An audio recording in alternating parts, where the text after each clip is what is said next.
Pulburon Lord, protektado ni Lasso. Red Interpol Notice, pinadudukot. Kung natatandaan ninyo, si Peter Lim ng 2016 na pinatawag ni Pangulong Duterte sa Malacanang dahil siya ay nai-report na Pulburon Lord.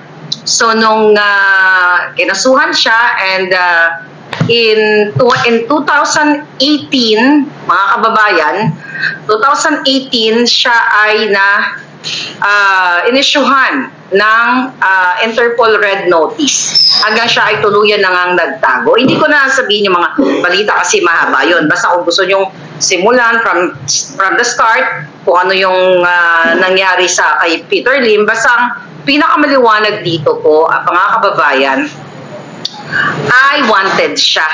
Alright? Wanted siya at mayroon siyang red notice. Okay, ano ba yung red notice? Tignan muna natin kung ano ibig sabihin ng Interpol Red Notice. Ngayon, ang ibig sabihin di ang under the category ng Interpol dito, red notice is what? To seek the location and arrest of persons wanted for prosecution or to serve a sentence. So, ibig sabihin, wanted siya. So, hinahanap siya, hinahunting siya. Hanggang sa yung pinaka-latest na balita, 2021, hindi pa rin mahagilap, hindi malaman kung nasaan itong si Peter Lim. Ngayong araw na ito, ibubukay natin sa buong bayan dahil ayaw nga ibalita ito ng mainstream media ang mga tunay na nangyayari. Ngayong araw, dyan sa Pilipinas, sinabi ng PNP spokesperson nila na hindi sila pwedeng magbigay ng impormasyon kung ano na nangyari doon sa 1.8 na shab-shab na nahuli doon sa Alitagtag, Batangas. Diba? Imagine niyo nagpasikat. Mamaya na yung hold ko muna kayo. Bitinin ko muna kayo ng konti doon kay Peter Lim. Pero kasi ito'y konektado lahat. Okay? 1.8 tons na nagbida-bidaan si Marcos Jr. na kesyo pinakamalaking huli, pinakamalaking achievement at tinawag lahat ng media at nagpakitang gilas at even yung nakahuling pulis, diniktahan niya na kapag sumagot dun sa press conference nang hindi maayos ay agawin nila yung mikropono at i-coach nila, something like that. Then, di ba, bida-bidahan at ang dami ninyong mga magagaling at mga matatalinong Pilipino na smart naman talaga mga Pilipino na hindi kayo naniwala doon sa drug haul na yon na pinagkasya yung 1.8 tons doon sa photon van na yon. Then, yung nahuli ay isang driver lang. So, napag-usapan nga natin yon kung yun ay talagang tinrabaho nila, lahat yun mula sa pagpinasukan, like sa Bureau of Customs. So, sa case na yan, dyan sa port ng Batangas, di ba? Yun ang sabi nila. Sino ang mga player dito? Sino ang mga tao sa likod? O kung locally manufactured o locally cooked, kasi nilaluto yan, di ba? Dapat na tumbok na ng mga operatives kung sino-sino yung mga tao yun. Pero dahil nga yung shab-shab na yon ay stage lamang at paglapalabas ni Marcos Jr. para pagtakpan yung panawagan ng taong bayan na magpulburon test siya dahil siya ay nasasangkot nasangkot sa pulburon at protector ng pulburon katulad ni Sayarot, ito nga yung cover-up. So true enough, dahil kayo ay magagaling, the next day ay binawasan nila ng timbang. Kaya sabi ko, tinimbang, ngunit kulang yung 1.8 tons na nahuli na from 13.3 billion naging 9 billion na lang. So, dahil na sa kalamor ng tao na ay hindi kasya yung 1.8 dyan sa van na yan. So, binawasan nila to justify. Okay, to justify na 1.4 kasya sa van. So, ngayon, hindi na tayo binigyan ng update kung ano na nangyari dun sa driver na Filipino-American at well connected sa mga artista, sa mga politiko. So, ayaw tayo bigyan ng impormasyon kasi daw ay iniimbestigahan, So, dinedeprive ang taong bayan sa mga impormasyon na dapat ninyong malaman. Pero nung first day, nagbida-bidaan si Marcos Jr. na siya ay, na ang gobyerno niya ay, ang Polboronic government ay nakahuli ng malaking tunit, 1.8 tons minus 400 kilograms to down to 1.4. Alright, then today, din sa Pilipinas, after ng interview ni Liza Tanas, na sinasabi niya na yung anak daw niya, mabait kasi wala daw mga tattoo, ganyan. So, nag-release ng order ang PNP, ang bangag na gobyernong ito, na ipabura yung mga tattoo ng ating mga kapulisan. Yung existing na tattoo nila na nakikita daw, ipabura. Anong kabobohan yan? Diba? Utos na naman ni Lisa yan. Pag wala ka bang tattoo, matino ka. Jutang ginin na si Lisa at si Marcos Jr. walang tattoo. Pero mga bangag at protector ng droga, smuggler pa si Lisa. Lahat sila dyan na magkakasabwat doon sa extraction sa Turkey. Hindi nasusukat ang pagkatao sa may tattoo ka o wala. Dahil kayo, wala kayong tattoo. Yung mga anak mo, Lisa Tanas, walang tattoo pero mga bangag katulad mo. Kaya sabi ko, buong pamilya nyo dapat magpa-pulburon test. Dahil kayo ang national problem. Kung yan ang basihan na kapag may tattoo ang isang tao ay masamang tao, diba? Winelcome mo pa Marcos Jr. si Apo Wang Ud, ang ating, pinakamatandang mananato dyan sa Pilipinas, na kung saan inonor pa siya. Dahil, yung tattoo niya is due to cultural, cultural practice. I mean, kultura ng kanya mga ninuno na minana niya. Hindi naman lahat ng may tattoo is kawatan, katulad niyo. Wala nga kayong tattoo eh. Kawatan, pulburon, kidnapper, mga jutang genimis itong mga hayop na ito. Diba? Imagine mo, tama palangga, magbabayad pa, magpapa-erase pa. Kita ninyo kung gaano ka Jejemon. Ayun mga kapulisan, actually naaawa ako sa inyo.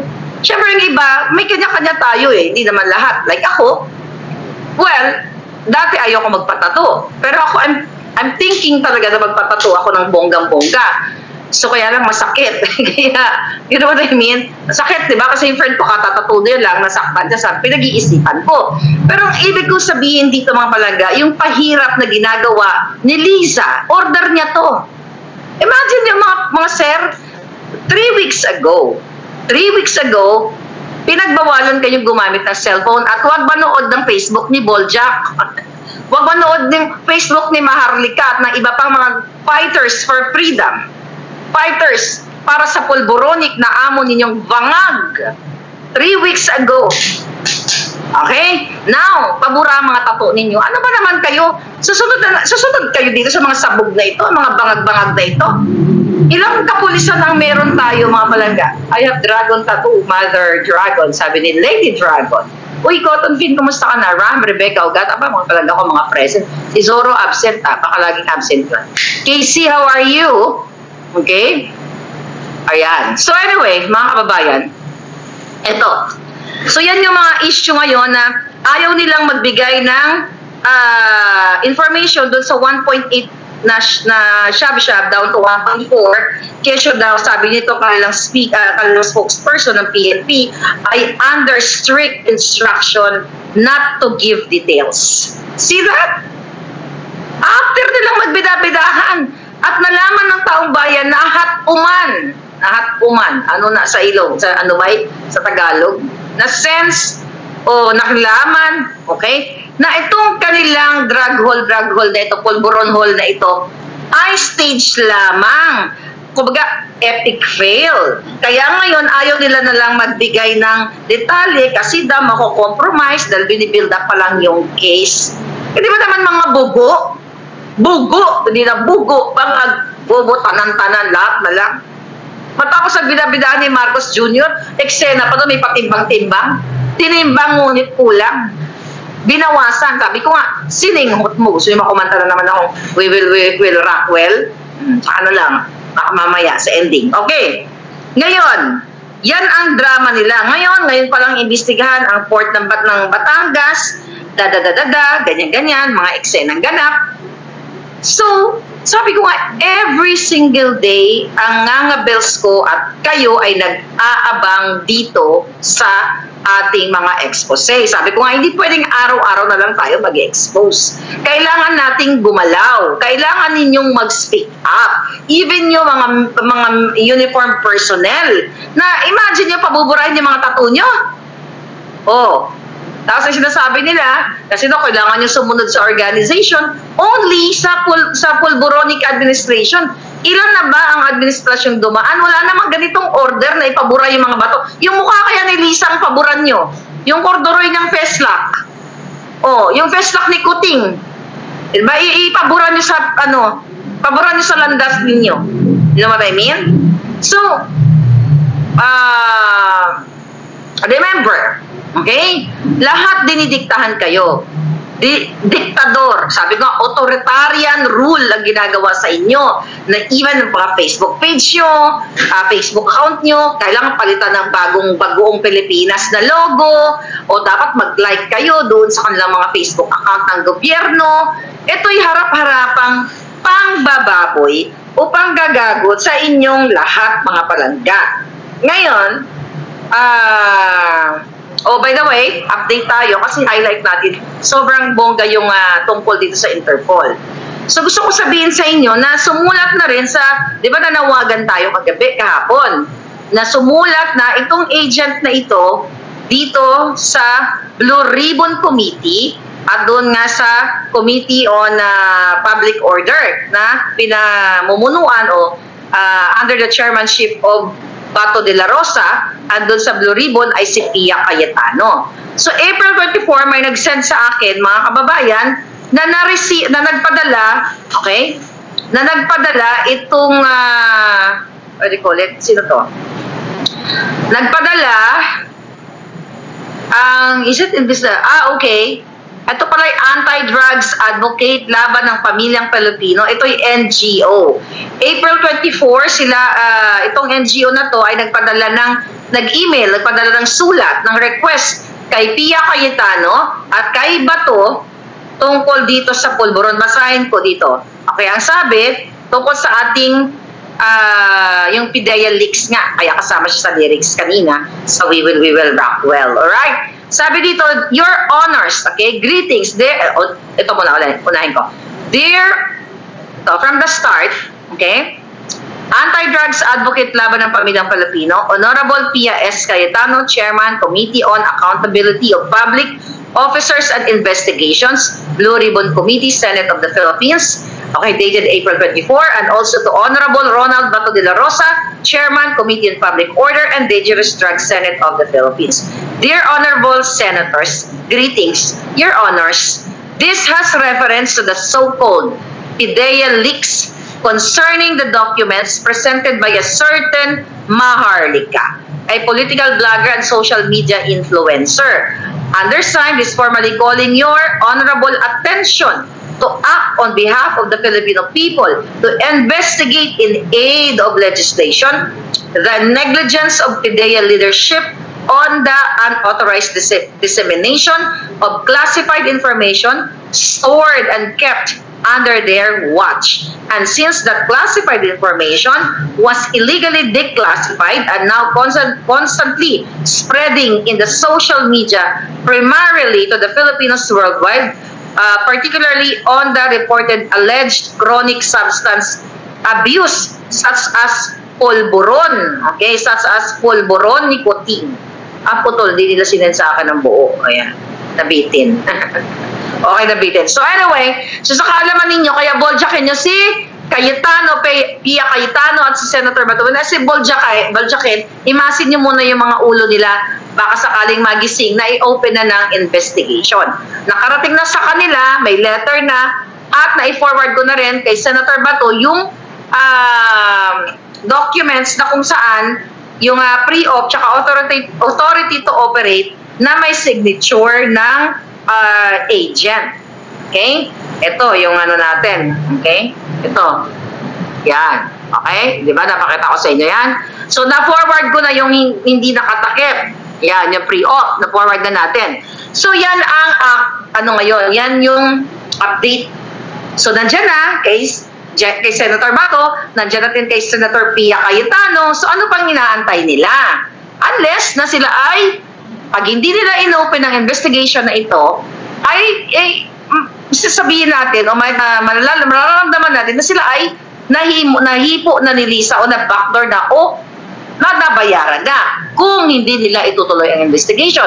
Kasi that's their job. Yan ang duty nila para sa taong bayan, di ba? Accountability, transparency ng isang taong gobyerno katulad ni Marcos Jr. na bangag na ayaw niyang magpa-test. Okay? So yan ang update ngayon. Pero ngayong moment na ito, mga kababayan, manggigigil na naman kayo. Right? Balikan natin si Peter Lim. Si Peter Lim po ay tumakas, naka-red notice. Alright? Dahil siya ay wanted dahil sa kanyang kasong pulburon sa Pilipinas. Lingid sa kaalaman ng media, okay, na mga bayaran o alam nila, pero mga duwag, walang itlog, walang bayan, si Marcos Jr., si Lisa Tanas, ay binasbasan si Lazo para i-lift ang red notice sa Interpol, okay? Interpol, International Criminal Police Organization. Okay? Inutusan ayon sa puting ahas natin na lapastanganin ang ating batas sa Pilipinas at hindi dumaan sa legal process itong Peter Lim na nasasangkot o wanted. Okay? At nasa red notice ng Interpol. Papaano, mga kababayan? Papaano nangyari? Hindi ba dapat kung itong si Peter Lim ay cleared na sa mga kasong kinasangkutan niya, dapat ay may balita ito. Ibinalita ng lahat ng media. Dahil naibalita naman nung siya ay pinatawag ni Duterte at siya yung kinasuhan siya at nung hindi na nga siya tumakas siya, nandyan lahat sa sa publication ng mga top media, not personalities, media companies sa atin sa Pilipinas. So ano nangyari? Okay, supposedly dapat kung meron yung kaso niya ay na-dismiss. Ngayong moment na to kasi ang letter dito na hawak ko from Pedrea, Lazo, ito mga palangga. Okay? Ayan, mamaya babasahin ko yan sa inyo. Permado ni Lazo yan. Okay, kita mo yan? Lazo? Sabi ko sa iyo ang mga puting ahas ko, minsan lamok sila. Kaya hindi mo nakikita. Okay, balikan muna natin yung proseso na kung si Peter Lim, okay, na wanted, may red notice, kung siya ay na-clear sa kanyang kaso na siya ay involved sa pulburonic, dapat yan ang korte at ang counsel, yung kanilang mga counsel niya, yung mga abogado niya, ang mag-request o yung court na magsasabi na, let's say ikaw, huwag na lang tayo maglimbawa, siya na lang kasi baka iba pa yung dating. Okay? Ito si Lim, na siya, cleared na siya sa kanyang mga kaso na napatunayan sa hukuman, na siya ay napagbintangan lamang, zero case pala, ibang personality pala yun, ibang Lim pala yun, di ba? So, ang korte, at ito'y common knowledge lang natin dahil di naman tayo mga abogado, di ba? Correct me if I'm wrong. Timberland, mag-comment kayo dyan kasi may mga abogado naman na nakakinig sa atin. Okay, so di ba dapat kung siya ay cleared na sa kanyang case, na siya ay hindi sangkot sa ganito, ganyan, sa pulburon, so naka-attach yung dismissal ng kanyang case na sinasabi na, okay, basura na yung kaso, at bibit-bitin ng kanyang mga abogado at idadaan sa legal process sa tamang ahensya, okay, dito sa special Ambassador Anthony Alcantara at dito sa transnational crime, okay, under the office of the President. Diyan ilalagay ang sulat o ipapahatid ang sulat na ililift na ang Interpol notice, red notice ni Peter Lim kasi napatunayan sa hukumang ito na siya ay walang kinalaman sa kasong kinaharap niya na pulburon. Pero, dahil si Marcos Jr., si Lisa Tanas ay talagang protektado nila ang mga pulboronic personality. Pakita natin. Si Sayarot, pakita mo si Sayarot. Okay? Okay, i-connect natin ang ating balita. So dahil talagang protektado ni Marcos Jr., ni Tambalusos, ni Lisa, si Mark Anthony Sayarot na non-bailable case pero nakalaya at may pa security pa, nakalaya po yan. Malayang nag-enjoy ng kanyang buhay dahil kaibigan at kapartner ni Marcos Jr., ni Lisa, ni Tambalusos. So dito sa case ni Peter Lim, napag-alaman natin na BFF din pala ito ni Marcos Jr. nang hindi ninyo alam. Ayon sa ating source, ito po ay utos ng Malacanang na huwag dumaan sa legal process ang pag-lift ng red notice ni Peter Lim. Bakit? Ito ang ebidensya, mga kababayan. Here's the evidence. Okay? Pakita ko muna sa inyo, ha? Okay, yan. Okay? Pakita nyo yan. Alright? O, yan ang perma ni Lazo. Okay, babasahan ko sa inyo yan. Ang sabi dito, alright, Philippine Drug Enforcement Agency, April, okay, dated April 19, 2024. Okay? Ngayon, sabi dito, ang sulat ni Lazo ay papunta kay Anthony J. Alcantara na si Marcos Jr. din ang nag-appoint nito. Siya ay Special Envoy on Transnational Crime. Okay?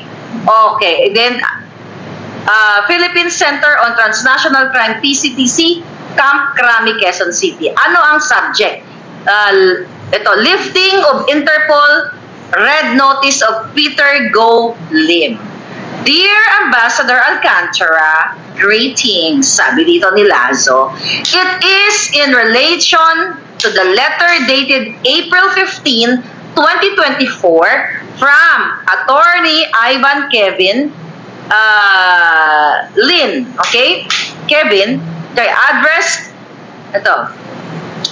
to your good office, writing on behalf of Mr. Peter Go Lim, requesting for the lifting of his client Interpol red notice to the Philippine Center on Transnational Crime.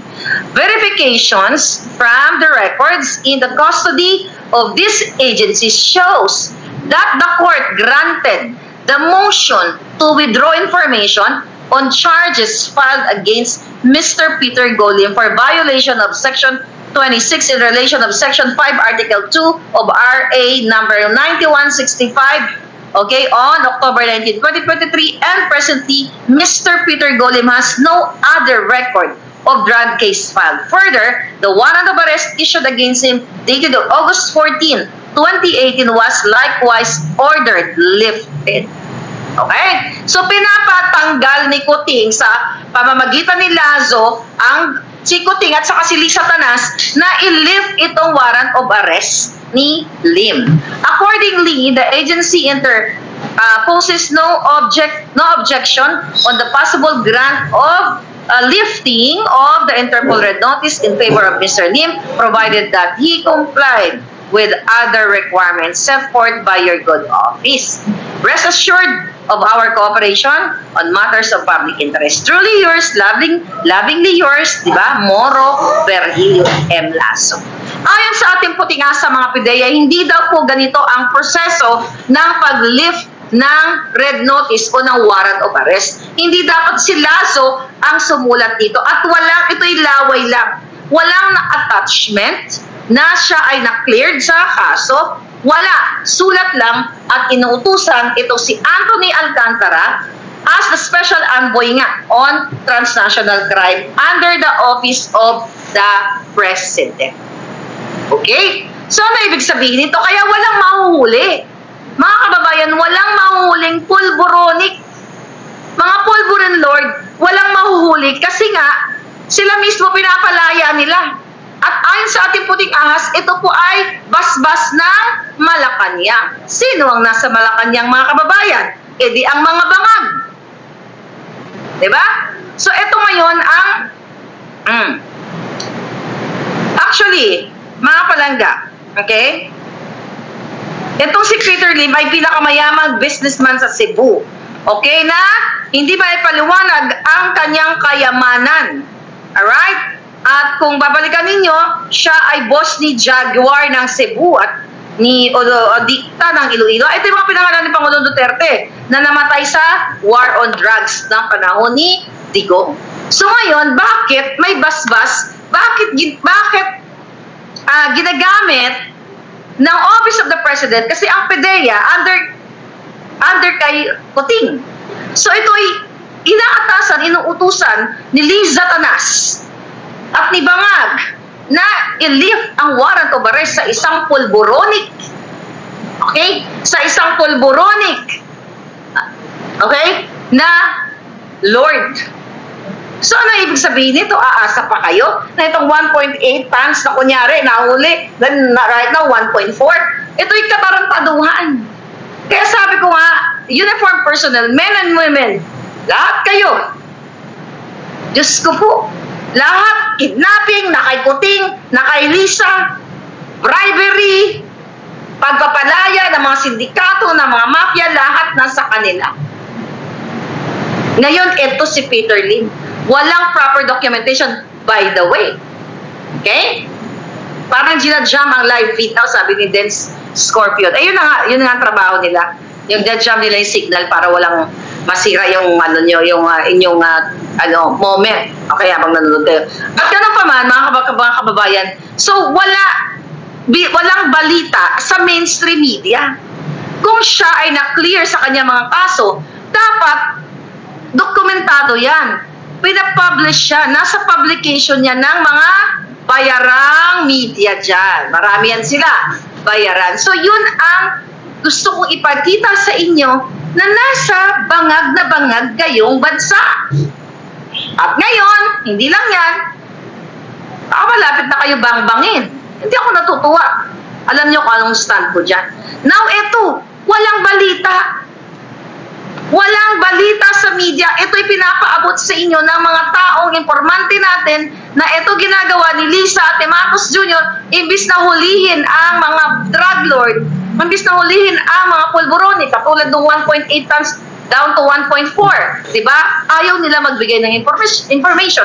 And now, gusto nilang patakasin yung may warrant of arrest. Tapos tayong mga nag-speak up, tayong mga nagbibigay ng malayang ekspresyon ng ating pagpapahayag dahil sa ating grievances, dahil sa bangag na bangag, tayo ay kakasuhan. Tayo ay susuplain, oppress ang ating malayang pamamahayag katulad ng SMNI at katulad ng mga taong o mga vloggers like me na ini-expose. So yung tayong gumagawa ng tama, tayo ay gustong gurgurin.